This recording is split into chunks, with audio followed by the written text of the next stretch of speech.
Hello YouTube, my name is Cravone and today I will be doing a video on the best tanks to get for each respective tier for maybe new players.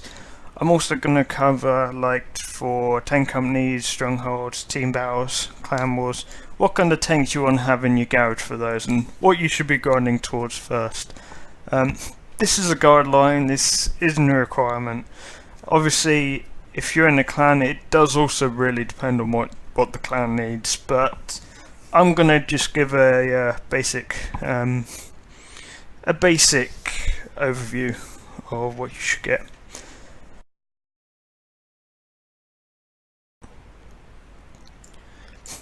Right, so first off, I'm gonna cover tier 10s.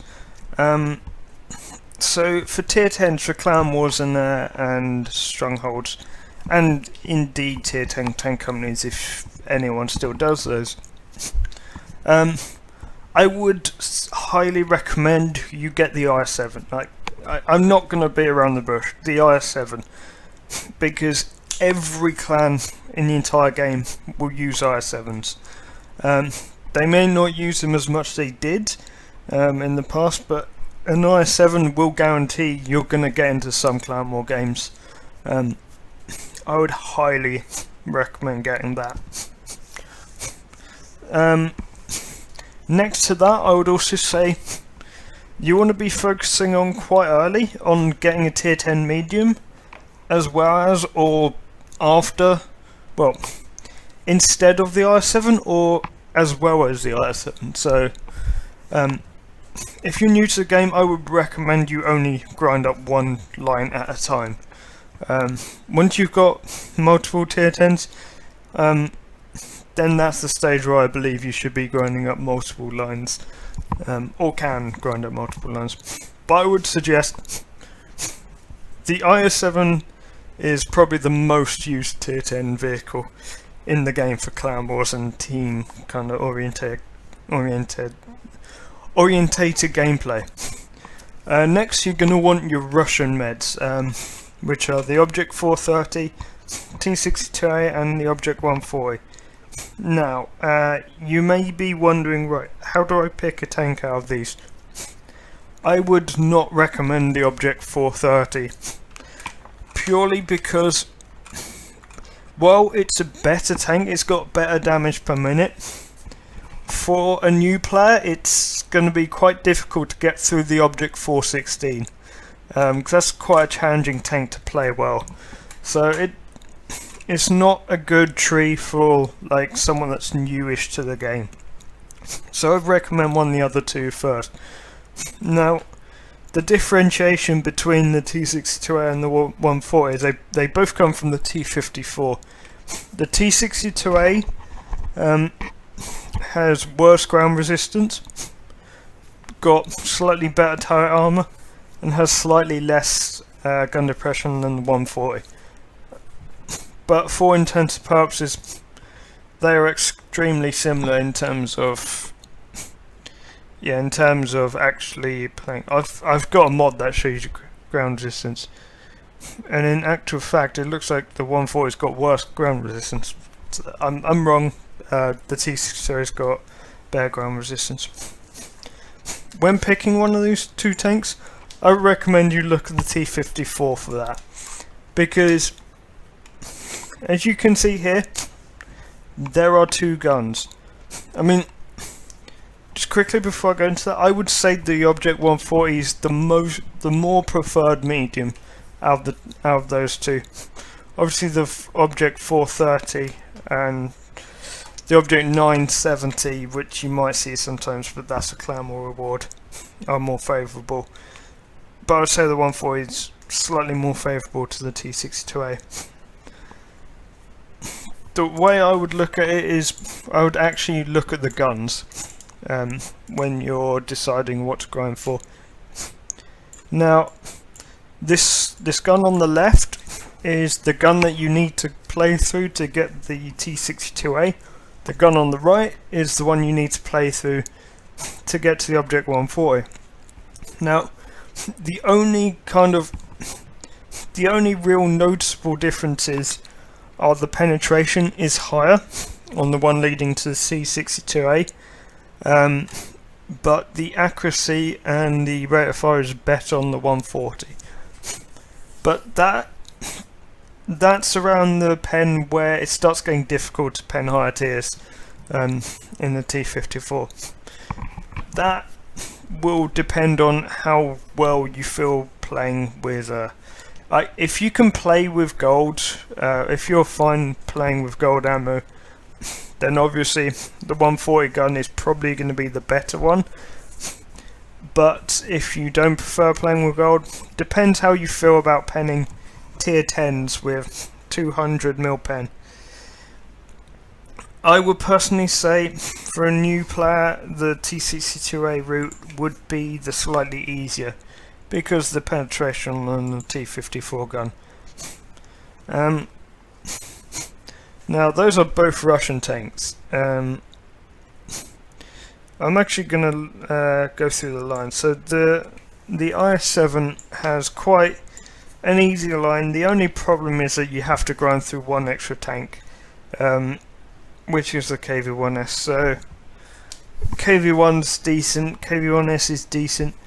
KV-85, now the KV-85 is one of the preferred tanks for tier 6 strongholds as well, so that's something worth considering. You play through the IS. The IS-3 again is one of the preferred tanks for tier 8 strongholds, tank companies and team battles. Of course the IS-7 is one of the best in Clan Wars. The only problem tank is the IS-8, which is quite weak armoured, but pretty nimble, so you're going to have to get used to that.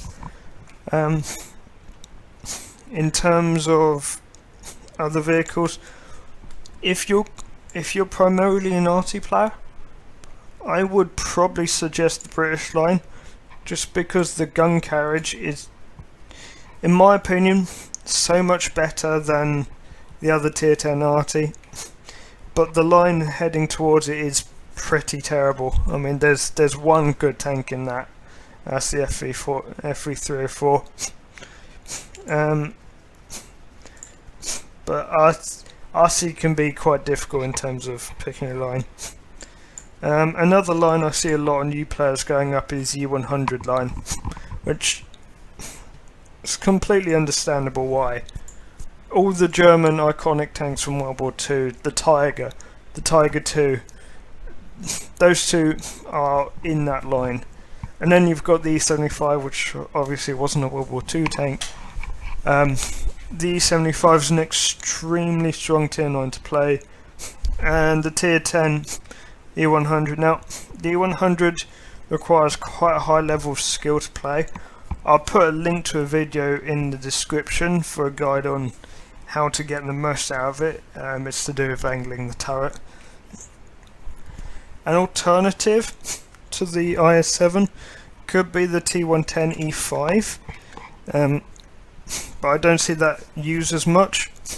But you've got a line of pretty decent tanks there. The T1 Heavy, M6, the T29 is amazing. It's amazingly simple to play for a new player. Play it hold down where just your turret's poking over and nothing can pen it. It's got one of the highest armor values on the turret in the game.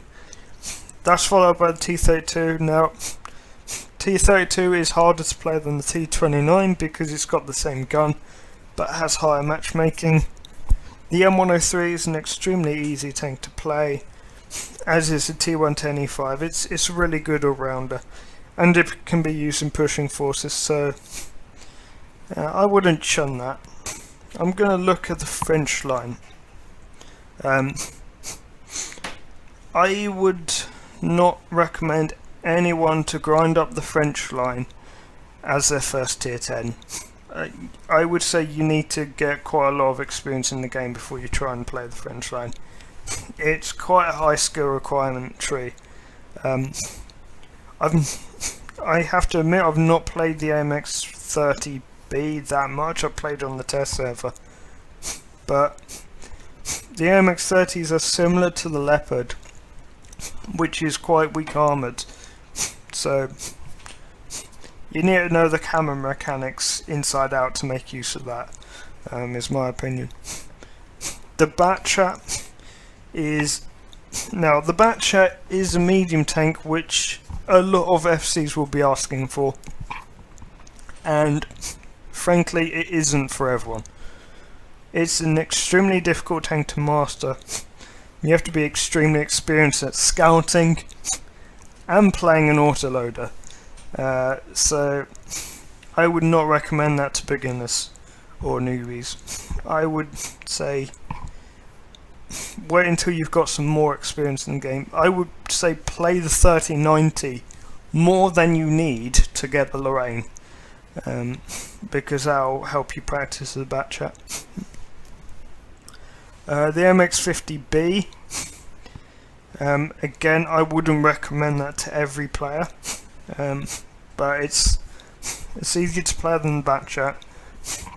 Foch 155, again, I would not suggest that to beginners, purely for the fact that it has a 45-second reload, which can be devastating if you put in the wrong spot. Get kind of really good map awareness before getting that tank. I'm going to move on to tier 8s now. Now for tier 8s, I'm going to cover tank companies, strongholds, and team battles, all sort of in the same group. So first of all, your main heavies for any tier 8 kind of team events. The 110 is definitely something to consider. It's quite a difficult line getting to the 110, and it's on the Chinese tree. It's not really going to be useful for that much else, but the 110 is definitely... this is my opinion, I think it's superior to the RS3, but that's because I just prefer playing it.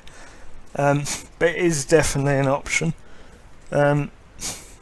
As mentioned, the IS3 is not... Well, the IS3 is probably the tank you're going to see most often, to be frankly honest. So I would definitely recommend the IS3. And it's on the same line as the IS7 and the KV85. Now, some teams might use T32s in tier 8 team events, purely for its turret armor. My tooltip there is not showing the proper turret armor. This is the actual turret armor, which is insane. So definitely keep that in mind. That's an option. It's not as favourable as the others. Also, another option for standard heavies is indeed the Tiger 2, but again, that's not used that often because it's not that fast. So you've got to bear that in mind. Of those, the RS3 is by far the easiest line to grind up, and the most useful, in my opinion. Next we go on to another heavy that's going to be used in tier 8 events, but I would not recommend the 50-100 to beginners. Again, like, autoloaders are not good for beginners. You need to be getting used to how people play tanks, to be used to when you need to back up to reload. But the 50-100 is one that you're going to see a lot in those kind of battles.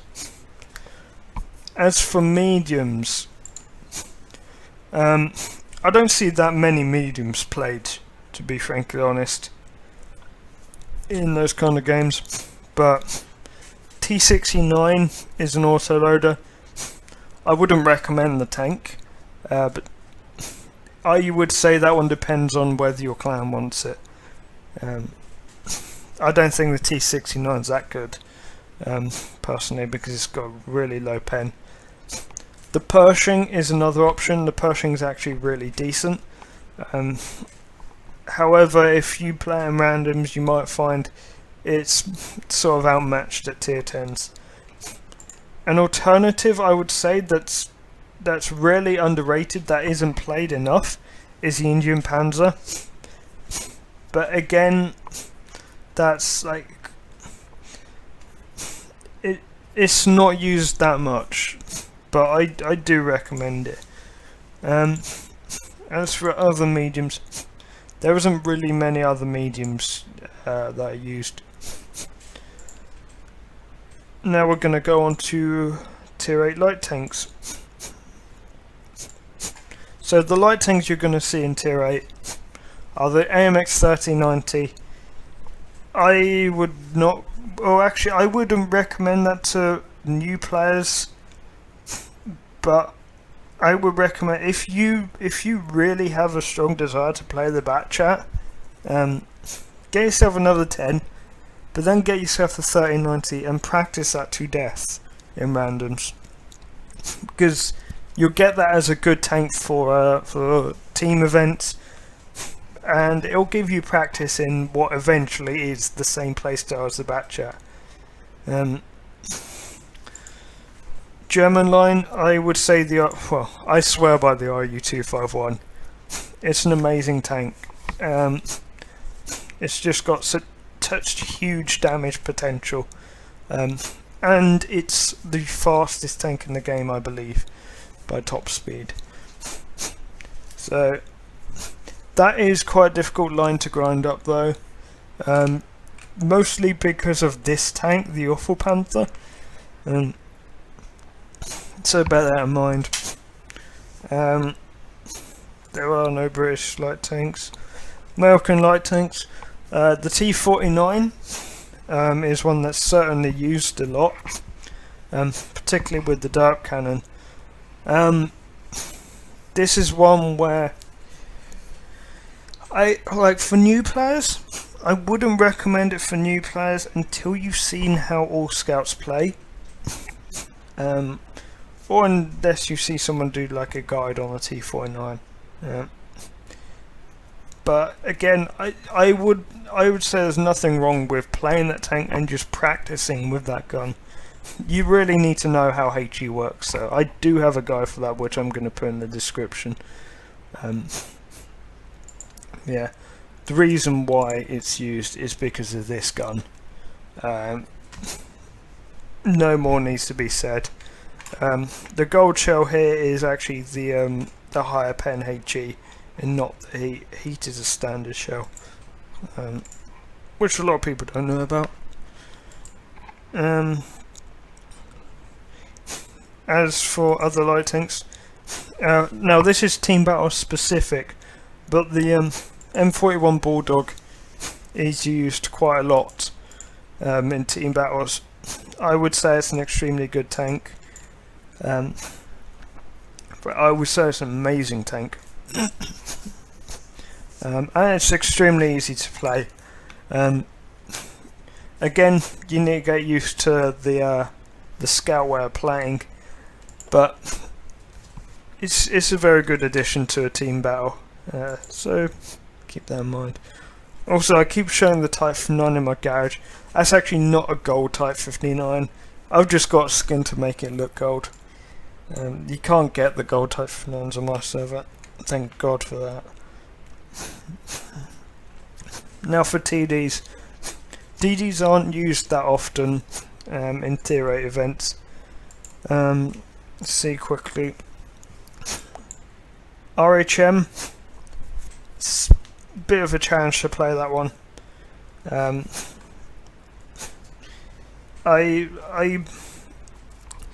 Actually, I wouldn't dissuade someone new to the game to play it. I would just say get used to the camo mechanics and get used to both of its guns. Other tier 8 TDs is the Charioteer is extremely easy to play. It's basically like the Cromwell. The RCU 152, again, that's a relatively simple tank to play, from what I've heard. So yeah, I would recommend giving that a try for new players. But again, it goes up a TD line, which TDs aren't too useful in tier 10s. I mean, they are useful, but everyone's got them.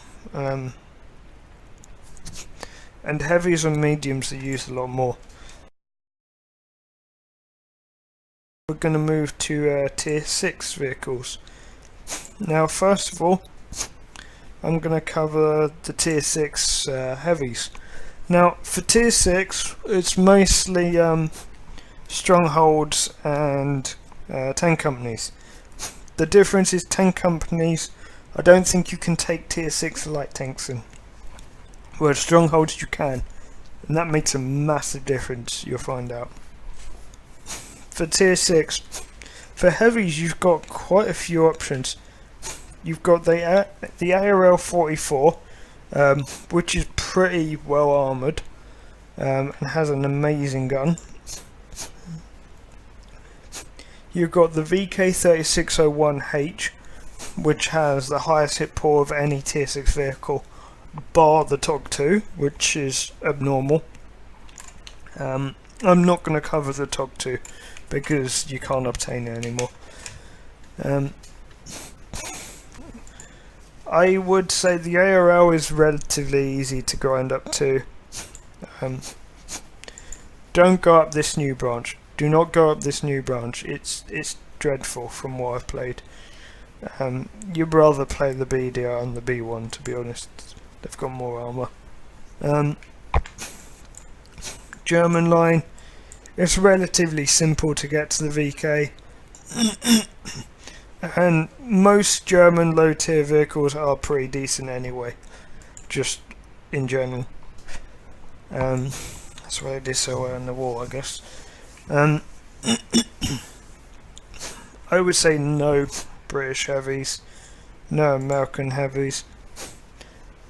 The other heavies you might want to consider for tier 6 are this trio here.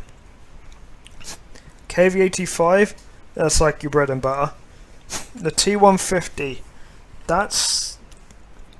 it's basically a more armoured, slower KV85.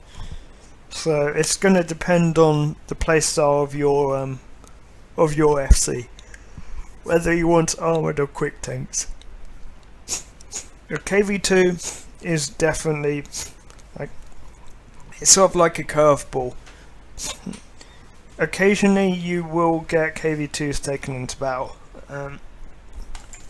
because of one reason in particular, and that reason is this reason. That's why it's going to be taken into tier 6, frankly. Need I say more? The KV2 is quite difficult to learn because you need to be used to HE, you need to be able to aim right, you need to be able to lead, and you need a lot of luck. KV85 is an extremely easy tank to play, and it's an easy line to get there. T28 is an extremely easy medium. T150, I've not played that, but apparently that's even easier than the KV85. Just remember to try and hide the weak spots and angle properly. It's good newbie tank. Just you need to find out your weak spots. So look up a weak spot guide on What Guru or somewhere like that, or just post in the comments if you're struggling to find the T150 weak spots. Post in the comments and I'll try and reply. So in addition to tier 6 heavies, you can have, I'm going to group the mediums and the lights in together. I'm only going to cover one TD. I'm also going to cover that TD in with the lights and mediums. So everything else you might need in tier 6 is this section. The MX-12T,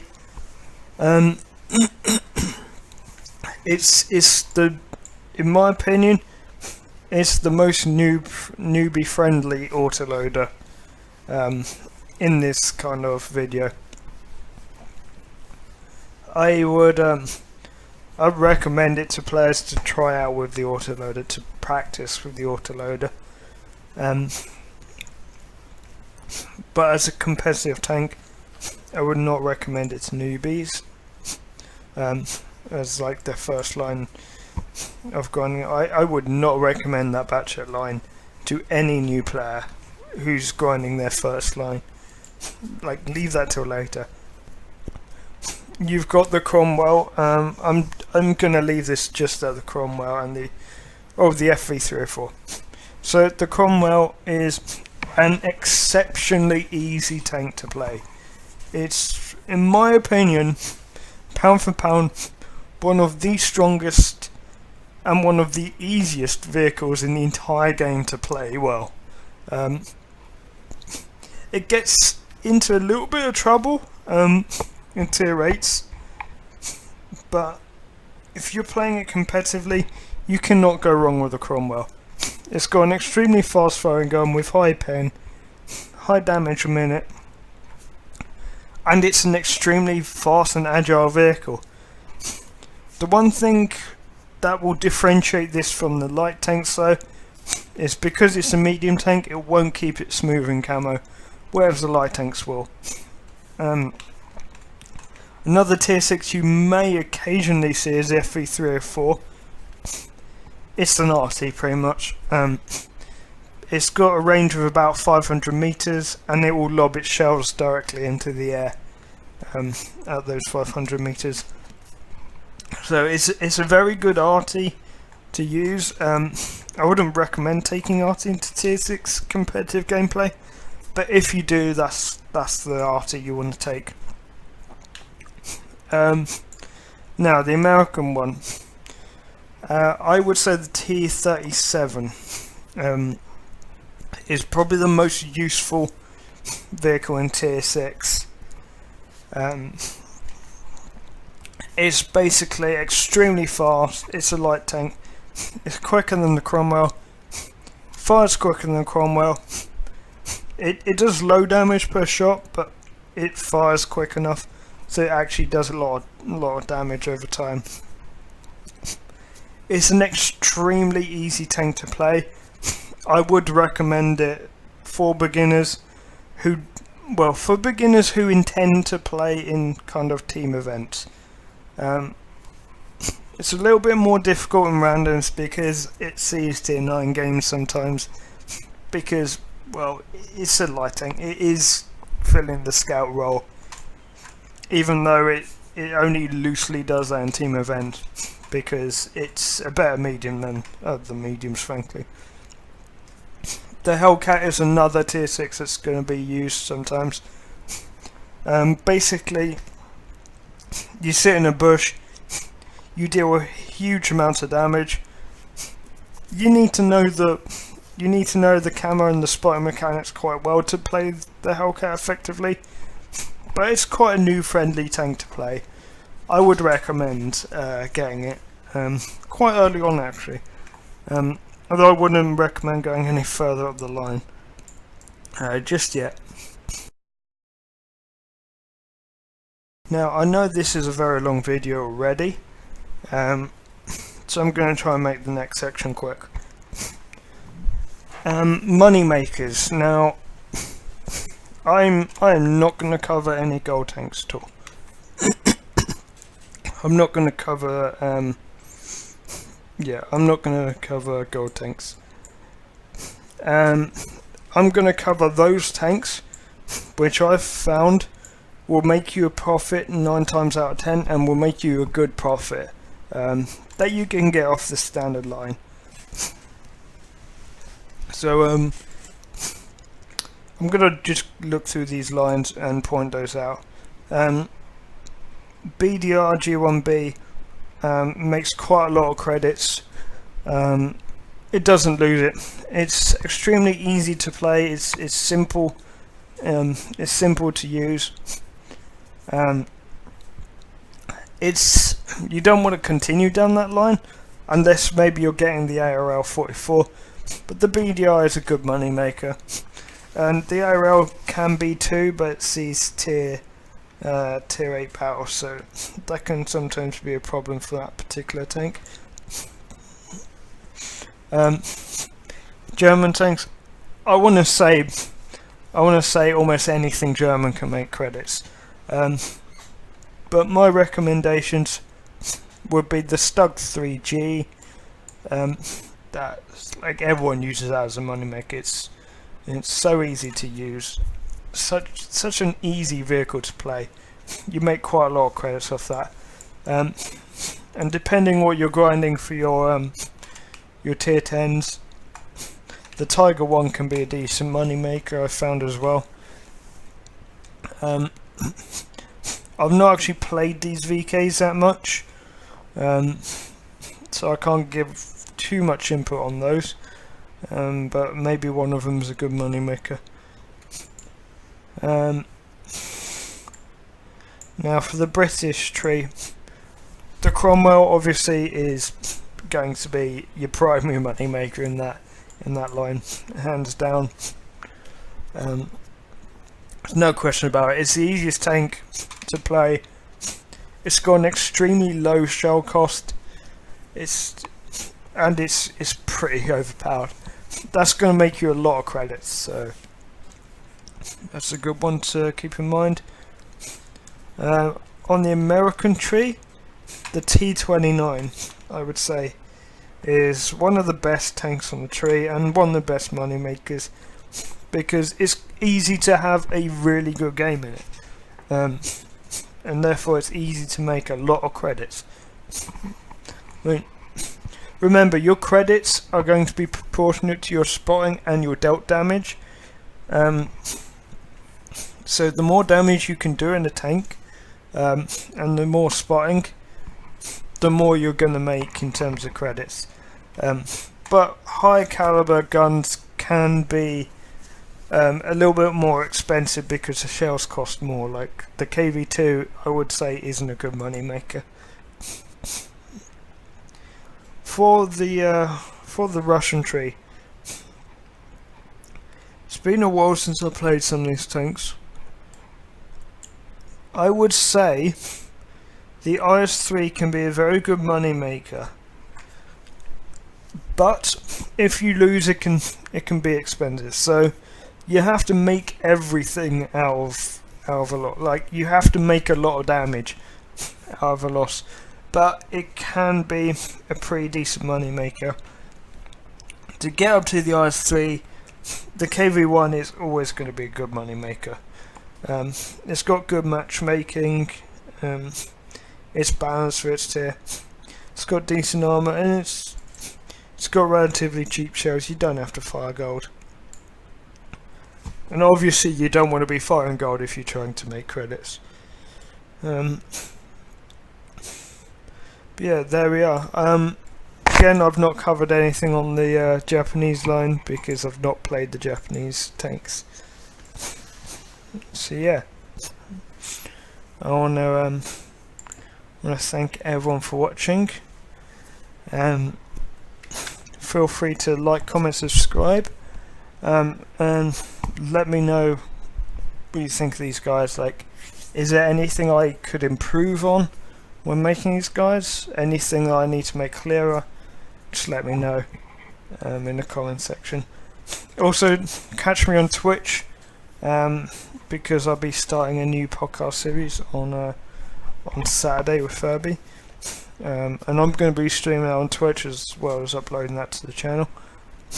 So yeah, I'll leave links in the description for various things that I covered. I think it was the E100 and the shell mechanics. So yeah, thank you for watching, and have a good day. See you on the battlefield.